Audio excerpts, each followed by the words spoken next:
mengikuti pelatihan terkait metode pembelajaran interaktif melalui komunitas belajar. Ini semua kita ambil dari dokumen rencana satuan pendidikan yang ada di sini, ya, dari rencana kerja tahunan ini.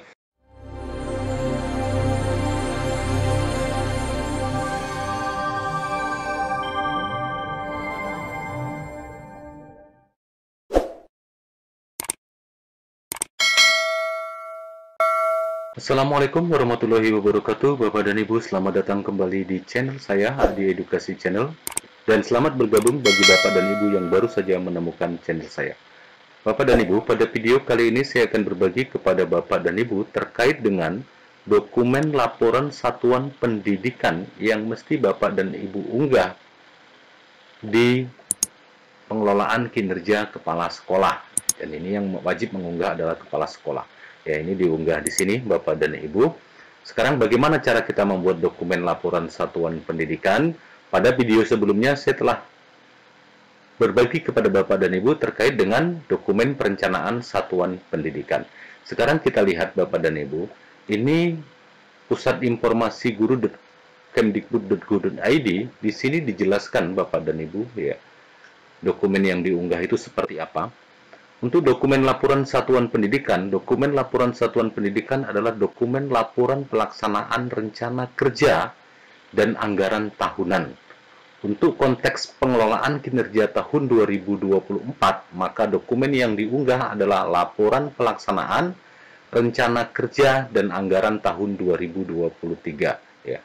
Jadi Bapak dan Ibu, ini perlu kita baris bawahi, Bapak dan Ibu, dokumen yang diunggah adalah laporan pelaksanaan rencana kerja dan anggaran tahun 2023. Jadi laporan pelaksanaan rencana kerja.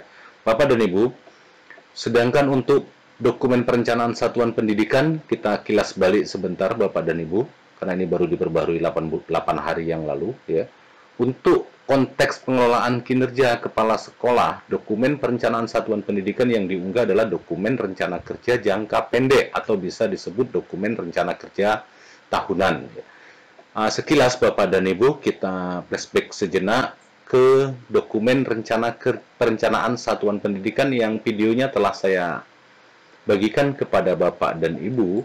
Tentu Bapak dan Ibu masih ingat, ini adalah dokumen rencana satuan pendidikan, ya, yang videonya sudah saya bagikan Bapak dan Ibu.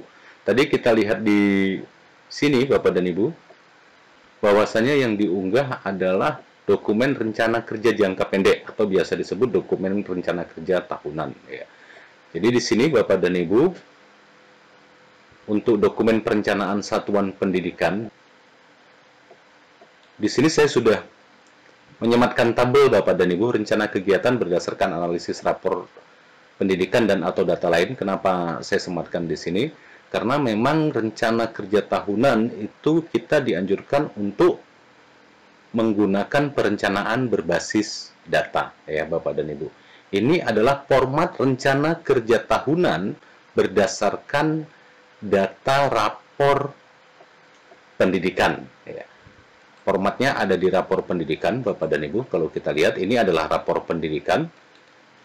Ya, dari mulai panduan PBD, laporan rapor, rekomendasi keseluruhan, kemudian rekom prioritas, ya, kemudian lembar kerja tahunan. Ini adalah lembar kerja tahunan. Kemudian di sini ada lembar arkas. Ya.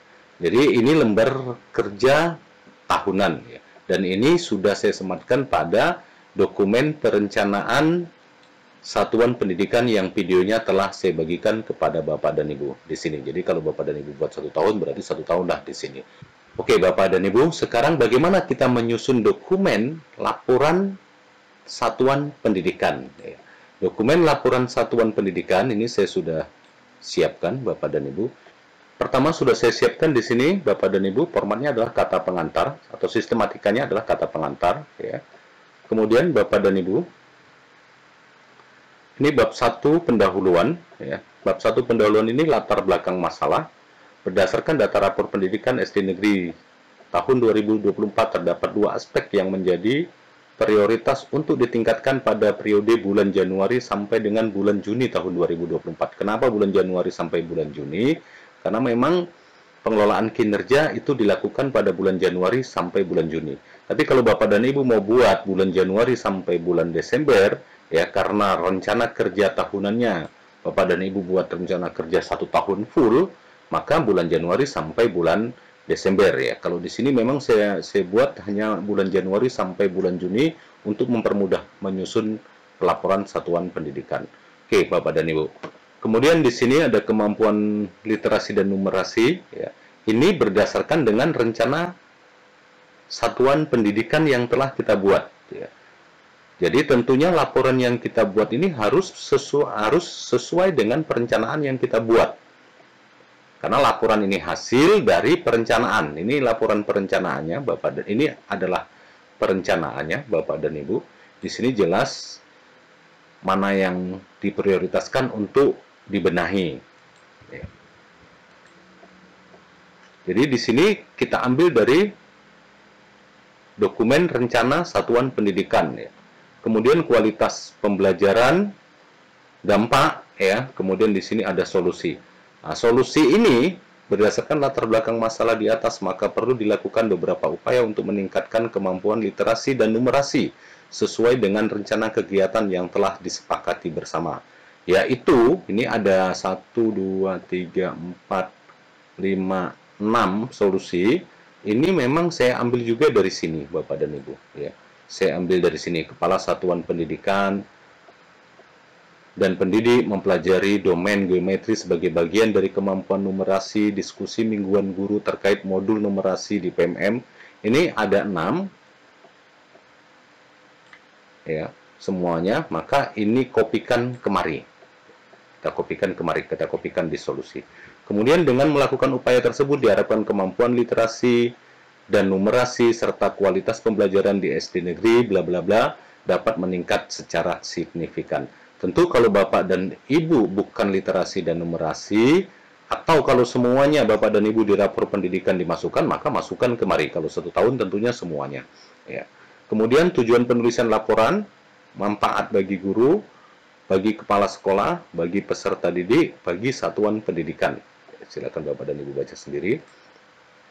Kemudian Bapak dan Ibu di sini ada implementasi kegiatan, jenis kegiatan. Jenis kegiatan ini juga sesuai dengan yang di sini, Bapak dan Ibu. Ya. Yang pertama di sini, Kepala Satuan Pendidik dan Pendidik mempelajari domain geometri sebagai bagian dari kemampuan numerasi. Ya, ini pada dokumen rencana satuan pendidikan. Apa pekerjaannya? Diskusi mingguan guru terkait modul numerasi. Kemudian, pendidik mengimplementasikan pengetahuan tentang peningkatan kompetensi pada domain geometri untuk memperbaiki proses pembelajaran numerasi peserta didik.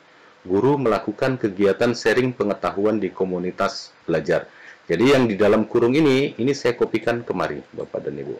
Ya, ini saya kopikan kemari.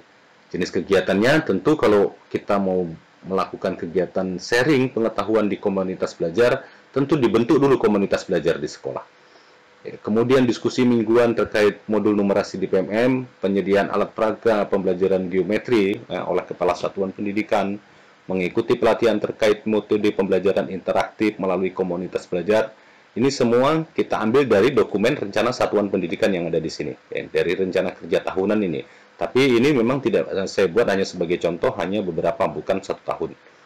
Tentu untuk mempermudah, bahkan ini saya bagi 2, yang untuk bulan Januari sampai Juni, Juli, Desember nanti kita buat kembali supaya buat laporannya nggak terlalu panjang, gitu ya. Kemudian sasaran daripada kegiatan Kepala Satuan Pendidikan, guru, orang tua, peserta didik. Ya. Hasil kegiatan, nah ini tentu kalau ada rencana, kemudian kegiatan sudah dilaksanakan, ada hasilnya, yaitu meningkatnya pemahaman guru tentang metode pembelajaran interaktif dan peningkatan kompetensi numerasi dan seterusnya. Ya, Bapak dan Ibu silakan tambah, silakan kurangi, sesuaikan dengan rapor pendidikan Bapak dan Ibu. Kemudian di sini ada Bapak dan Ibu tantangan dan kendala selama kegiatan. Ya, misalnya kurangnya waktu dan sumber daya untuk melaksanakan program. Atau apa tantangan dan kendala yang Bapak dan Ibu hadapi. Kurangnya motivasi dan komitmen dari beberapa guru. Keterbatasan akses internet dan teknologi karena mungkin sekolahnya berada di desa. Ini solusi pemecahan masalahnya bagaimana, tuh ya. Bapak dan Ibu, kemudian di sini misalnya menjalin kerjasama dengan pihak luar untuk mendapatkan akses internet dan teknologi. Kemudian ini ada rencana tindak lanjut pada kegiatan periode selanjutnya. Kemudian bab 3 ada monitoring, ada evaluasi. Kemudian di sini Bapak dan Ibu, bab 4 penutup, pada kesimpulan ada saran. Di sini ada lampiran Bapak dan Ibu, absensi kegiatan, ya, absensi kegiatan ini misalnya ketika diskusi, ketika berbagi praktik baik di komunitas belajar, kemudian ada instrumen evaluasi, silakan Bapak dan Ibu sesuaikan, dokumen kegiatan, kemudian laporan realisasi anggaran penggunaan dana. Ya. Karena kalau kita lihat di sini tadi, yang diminta adalah anggaran tahun 2023. Jadi saya rasa laporan realisasi anggaran penggunaan dana tahun 2023. Boleh kita tambahin di sini tahun 2023. Atau jika Bapak dan Ibu mau menambahkan lagi, misalnya ya laporan realisasi penggunaan dana untuk bulan Januari sampai Juni tahun 2024 gitu ya Bapak dan Ibu, sesuai dengan kegiatan yang telah kita laksanakan. Jadi sekali lagi Bapak dan Ibu, laporan ini dibuat berdasarkan rencana kerja satuan yang telah kita buat. Bapak dan Ibu, mungkin ini yang bisa saya sampaikan kepada Bapak dan Ibu. Saya tetap menganjurkan Bapak dan Ibu untuk selalu berkoordinasi dengan pengawas sekolah Bapak dan Ibu, dengan dinas pendidikan di tempat Bapak dan Ibu, bagaimana bentuk laporan satuan pendidikan yang ingin diunggah di pengelolaan kinerja guru. Jika apa yang saya sampaikan ini menurut Bapak dan Ibu bisa Bapak dan Ibu gunakan, silakan Bapak Ibu unduh di deskripsi pada video ini. Namun jika tidak bisa digunakan menurut Bapak dan Ibu, minimal ini bisa menjadi inspirasi bagi Bapak dan Ibu. Terima kasih Bapak dan Ibu telah menonton video saya. Semoga bermanfaat. Semangat belajar, semangat berbagi. Jangan lupa selalu bersyukur. Wabillahi taufiq wal hidayah. Assalamualaikum warahmatullahi wabarakatuh.